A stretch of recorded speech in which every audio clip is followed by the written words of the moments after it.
Welcome back. If you just joined us, you're watching the news at 10 live on Channels Television Lagos. A reminder of our top stories. Death tolling yesterday's attack on mourners by suspected insurgents in RADU community, Borno State, rises to over 60. President Buhari restates resolve to end menace.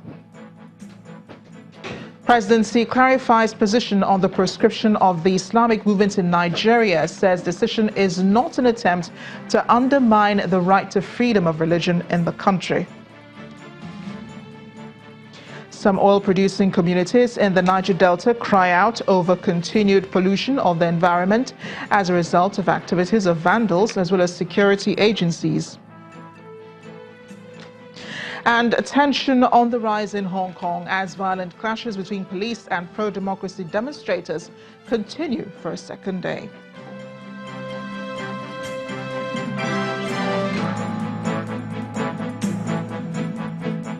For more information on our top stories and others, please visit our website, channelstv.com. youtube.com/channelsweb has videos of our shows. Moving on, the Nigerian Civil Aviation Authority says all the operational aircraft on the fleet of Air Peace Limited are airworthy. According to the NCAA, this follows the completion of the technical audit of the airline and its fleet of aircraft in compliance with extant Nigeria Civil Aviation regulations. This announcement comes after an Air Peace aircraft from Port Harcourt lost one of its tires on landing at the Murtala Mohammed International Airport, Lagos, on July 23, 2019. The audit was, however, not limited to this latest incident, but covers the airline's operational, technical and safety performance in the last 12 months. In a statement, the NCAA further gave the assurance that all the aircraft on the fleet of airline operators who are holders of NCAA authorized air operators certificate in Nigeria are airworthy. It adds that in the meantime, the Accident Investigations Bureau is continuing an in-depth investigation into the latest incident in Lagos to determine its immediate and remote causes. Troops of Operation Thunder Strike and Harbin Kunama 3 of the 1 Division of the Nigerian Army have killed 5 suspected armed bandits and arrested 4 others during an operation in Kaduna State. The suspected armed bandits were killed by the troops during 2 separate operations in Chikun local government area of the state. A statement by the spokesperson of the 1 Division, Colonel Izindu Idima, explains that 2 kidnapped victims were rescued during the operation. He also disclosed that a camp belonging to the bandits was also destroyed during another operation at Dagu village in Igabi local government area following credible intelligence. 685, that is the figure given to the Inspector General of Police, Muhammadu Adamu, of Nigerians kidnapped in the first quarter of this year on the nation's highways, with the highest figures coming from the northern region. In this report, our correspondent, Oreoluwa Shonibare, examines the serious issue of kidnapping in the country. That kidnapping now ranks top among other criminal activities threatening the nation's peace is no longer news. What is more disturbing to Nigerians at the moment are the measures being put in place to check this menace. From the time it gained notoriety in the Niger Delta region, with expatriates attached to oil companies being the preferred targets. Now, it appears that the jungle of the creeks has been displaced by that of the highways. Yeah, it has also happened to me. If they tell me for gym, I'm not going to believe. Nigeria is on fire. The roads are becoming less safe by the day. Here, kidnappers pick victims randomly, showing that anyone can be a target. We are coming from Ife. On reaching this area, we just see one. I was on 120 kilometers per hour. I just see somebody run out of the bush, start shooting sporadically on people on the oncoming vehicle. Tackling the problem to a standstill has been the message of security agencies. We've launched an operation to flush them out, and since we launched that operation, POV-ADA, the activity has started subsiding. There should be a lot of comfort taken from this assurance of safety, but any enthusiasm is most likely dampened by the number of police officers available. And with the regularity in the occurrences, the kidnappers seem to be taking full advantage of this void, which is probably why the police boss is tilting toward the call for community policing. In cognizance of this, that my office is currently coordinating with the Office of the Secretary to the Government of the Federation and the National Security Advisor towards in placing the National Community Policing and Internal Security Policy Framework to regulate the process. There was a time roadblocks were visible on our highways. Then, the accusation of extortion of motorists by police officers led to their removal by the federal government, a decision that may have opened the doors for criminals to lay siege to Nigerians on the highways.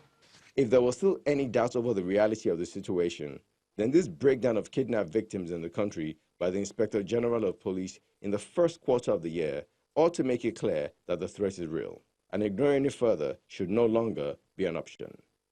Orolu Ashunibare, Channels Television News. There are growing domestic concerns about the effectiveness of the tactics and strategies that are being used to achieve the goal of security for every Nigerian and visitor.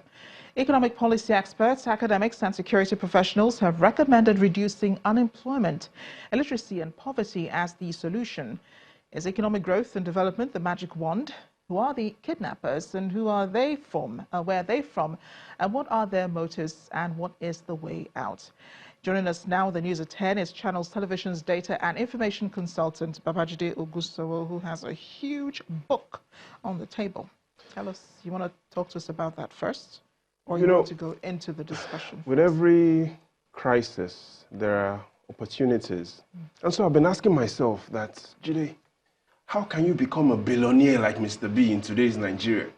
And one idea came to mind that if perhaps I wrote a book, Kidnapping 101, The 7 Secrets of How Not to Get Caught, will you buy? I think perhaps lots of Nigerians will buy that book, and I would eventually... You put it online, I'll download it. All right, so I have a copy for you today with an exclusive copy. I hope that I don't have to publish this book and make it public, because there is hope. This will probably just be the only copy that will be published. So tonight, there are 3 things that Nigerians and Africans are bothered about, and I think we should talk about those 3 things. The first is kidnapping. We need to ask ourselves that what exactly is the cause of kidnapping? And the second is we need to look at the case of Leah Sharibu, and finally we need to then look at the solutions. Well, listen carefully to this. Exactly on this day, 5 years, it's now 5 years past the century, July 28, 1914, Austria-Hungary declared war on Serbia, and that was the beginning of World War I. And so today, yes, we've seen a declaration of war on terrorism, but more than ever before, Amachi, we need to also declare a war on our porous borders. We need to declare a war on kidnapping. We need to declare a war on all evil doers. Even though we're looking at this book that a lot of Nigerians will be interested in, The 7 Secrets of How Not to Get Caught, here's one of the first things I want us to carefully consider tonight. And that is, what is the rule book of the terrorists? So let's take a look at what the rule book looks like. How do the terrorists operate? That's what I mean. And the first is, the evidence shows that they operate by creating a foundation of fear. They use a lot of audio and visuals to create that, to lay that foundation. Then they build on that foundation using emotions, and finally they finish the house using deceit. And religion is a major deceit that the terrorists use. So how do we demolish this house that the terrorists have built? 3 ways. Destroy that foundation by the government instilling hope. We build and we destroy all of that emotional narrative they have created, especially using the girl child narrative, by creating opportunities for girls to go back to school and to feel confident. And then let's look at that finished structure that they've also done, using religion as a deceit to build their narrative. We can destroy that by instilling trust in all Nigerians. So hope, opportunities, and trust is the key to demolishing the house that terrorists have built using fear, emotions, and deceit. What about security? Security. If you provide security, then girls feel confident to go to school, right? Yes, girls feel confident to go to school, but you've spoken about girls. Let's look at the case of Leah Sharibu and the narrative that is being put out. The narrative from the terrorists is that Leah Sharibu was not released because she didn't renounce Jesus. But is that factual? Listen carefully to this. The Quran in chapter 2, verse 256 says that religion and Islam must not be forced on anybody. The Surah Al-Baqarah clearly states that religion shouldn't be under compulsion. So in other words, the terrorists are not righteous, neither are they practicing Islam. Religion is just a boogeyman for the terrorists. So let's look at the history of the Dapchi kidnap, and then we'll also then find out clearly that religion isn't the cause of why Leah hasn't been released. Leah has just been used as a pawn to achieve a lot of their objectives. Look at what had happened since February 2018. Girls were kidnapped. We had seen 110 girls kidnapped. A month after, we had seen 104 had been released. Now, fast forward into what had happened in August. We are seeing an audio message from Leah Sharibu, again going back into the rule book of the terrorists. In June, Leah's mother this year traveled to the United States, and then this month we've seen another video with a mention of Leah Sharibu. Well, in this 3 minutes 17 second video, Leah Sharibu was not mentioned until the final 10 seconds of that video. In other words, the terrorists are playing up emotions. And so remember, Leah Sharibu deserves to be free, just like every other person that is being held hostage and has been kidnapped. They genuinely deserve their freedom.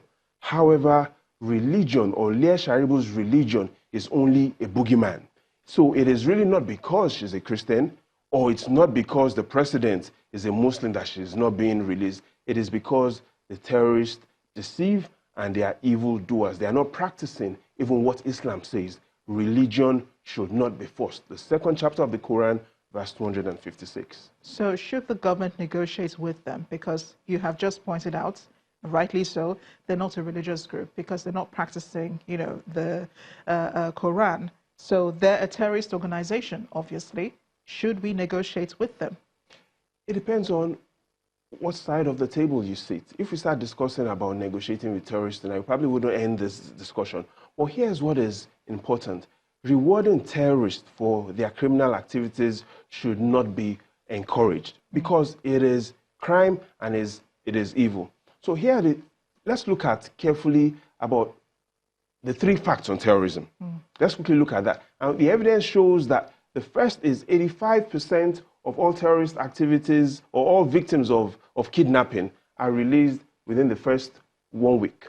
78% of kidnapping activities occur in Africa and Asia. And yes, Nigeria, there are concerns of kidnapping, but globally, India, Pakistan, Mexico, Venezuela, Kenya, Somalia, and Colombia are also terrorist activity hotspots. In other words, kidnapping is not a Nigerian problem.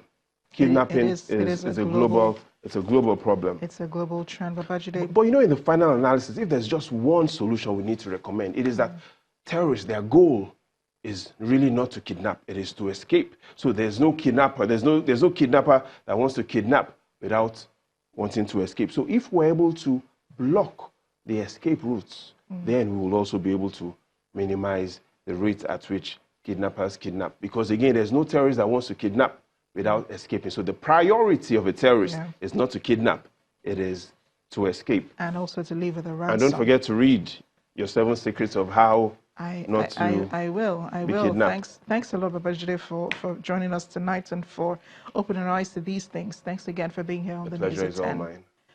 When the News at 10 returns, get to know about a community in Cross River State where men and women are not allowed to speak the same language. That's in our community report. Join us again.